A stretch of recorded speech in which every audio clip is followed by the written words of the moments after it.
இந்திய கிரிக்கெட் அணியின் தலைமை பயிற்சியாளர் பொறுப்புக்கு கௌதம் கம்பீரை பிசிசிஐ அணுகியிருப்பதாக தகவல்கள் வெளியாகியுள்ளது. இந்திய அணியின் தலைமை பயிற்சியாளராக உள்ள ராகுல் டிராவிட்டின் பதவிக்காலம் ஜூன் மாதம் நடைபெறவுள்ள 20 ஓவர் உலகக்கோப்பை தொடருடன் முடிவடைகிறது. எனவே அடுத்த பயிற்சியாளரை தேர்வு செய்யும் பணியில் பிசிசிஐ தீவிரம் காட்டி வருகிறது. சென்னை அணியின் பயிற்சியாளர் ஸ்டீபன் பிளமிங் உள்ளிட்ட சிலரிடம் பிசிசிஐ பேச்சுவார்த்தை நடத்தியதாக தகவல்கள் வெளியானது.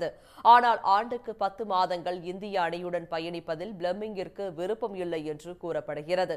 அடுத்ததாக முன்னாள் இந்திய வீரரும் கொல்கத்தா அணியின் ஆலோசகருமான கௌதம் கம்பீர் டிராவிட் இடத்தை நிரப்ப சரியான நபராக இருப்பார் என்று பிசிசிஐ கருதுவதாக தெரிகிறது.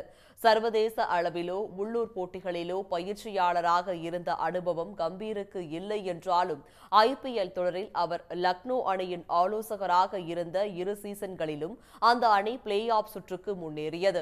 அதேபோல இந்த சீசனிலும் கொல்கத்தா அணி அவரது வழிகாட்டுதலின் பேரில் புள்ளிகள் பட்டியலில் முதலிடத்தில் உள்ளது. எனவே இந்திய அணியின் பயிற்சியாளர் பதவிக்கு அவர் பொருத்தமாக இருப்பார் என்று பிசிசிஐ கருதுகிறது. ஐபிஎல் இறுதிப் போட்டி முடிந்த மறுநாள் இந்திய அணியின் பயிற்சியாளர் பதவிக்கு விண்ணப்பிக்க கடைசி நாள் என்றும் தெரிவிக்கப்பட்டுள்ளது. உடனுக்குடன் செய்திகளை தெரிந்து கொள்ள சன் நியூஸ் பெல் ஐகானை கிளிக் பண்ணுங்க.